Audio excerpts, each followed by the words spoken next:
Radio Kambana Live Report. Gihatagan sa nagulang pagbalanday sa Archdiocese sa Usabisog pagatagan ang timaan sa pagkadisipulo sa Ginoo nga anaa nagupot sa pagkamampun o pagsakripisyo. Gipahayag na Bishop Martin Salvador Mawa di ato sa Santos Gabisa sa gabistahan sa inahan sa kanunay palabang sa Mission Station sa Katipunan Sinakaman, Misamis Occidental. Og dugan usab na itamo ang relasyon sa pagkadiakono ni Reverendo Jeffrey Oracion nga naghatag og pagtagan sa pagtibaan sa pagkadisipulo ni Kristo mao ang pagkamampuon o ang pagsakripisyo kay dili matawag nga sumusunod ni Kristo kung wala naghupot sa pagkamampuon o andam nga mosakripisyo. Kay kun wala kinigipuyan matawag nga dili tiunay ang pagkadisipulo. Kay ang kiniman ang tibaan sa pagkadisipulo ang pagkamampuon o andam nga mo sakripisyo o magmasinugtanon sa pakiguban ngadto sa Ginoo. Busa sumapa sa Arsobispo isip mga disipulo ni Kristo anaahugtan ang pagkamampuon o iyon man ang pagsakripisyo isip mga sumusunod ni Ginoong Jesus.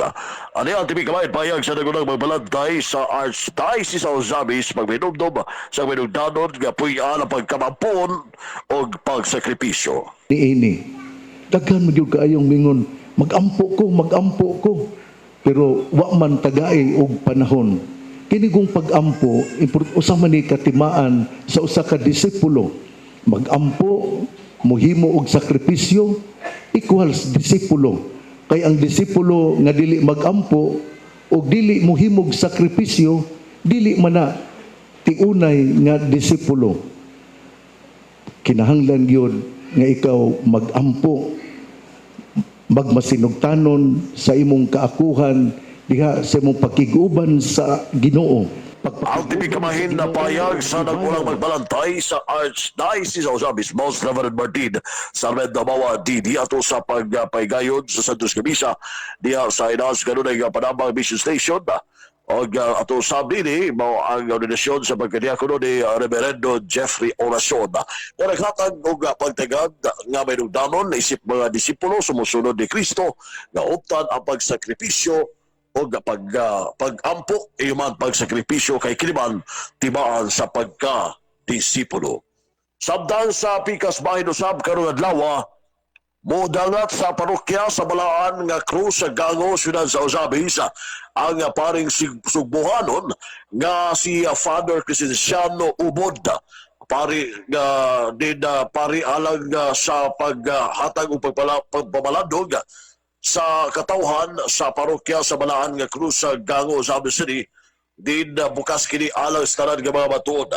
Karong alas 3 sa hapon, Nobyembre 13 karong adlaw 2024 ang unang pamalandong anuban ni Father Shano Obod nga nabantog sa paghatag usab ang mga pagpamalandong dili lamang sa Sugbo panlakip na sa Kabisayan ug Mindanao din unang paghatag dinhi og talk himuon alas 3 sa hapon karong alas 3 sa hapon og isunod dinhi ang Santos Gabisa alas 5:30 sa hapon o ang ikaduha nga talk alas 7 sa gabi na.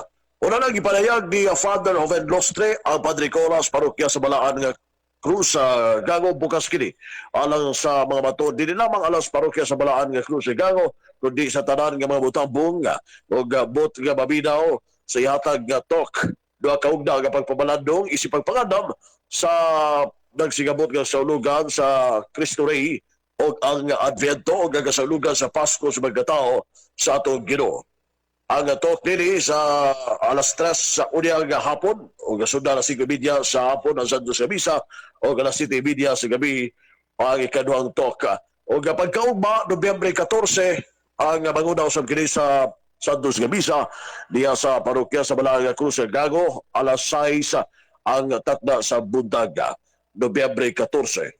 Busa nagdapit kini alas tanan nga mabatuon ang Padre Cora sa Gango sa parokya sa Balaan Cruz sa Gago sa pakiguban sa ilang mga parokyanos magpamalandong uban ni Father Shano Ubod o paghatag o pagtagad sa pagpangandam sa Cristo Rey o pagpangandam sa Advento sa pagsaulog sa Pasko sa pagkatao sa atong manunubos.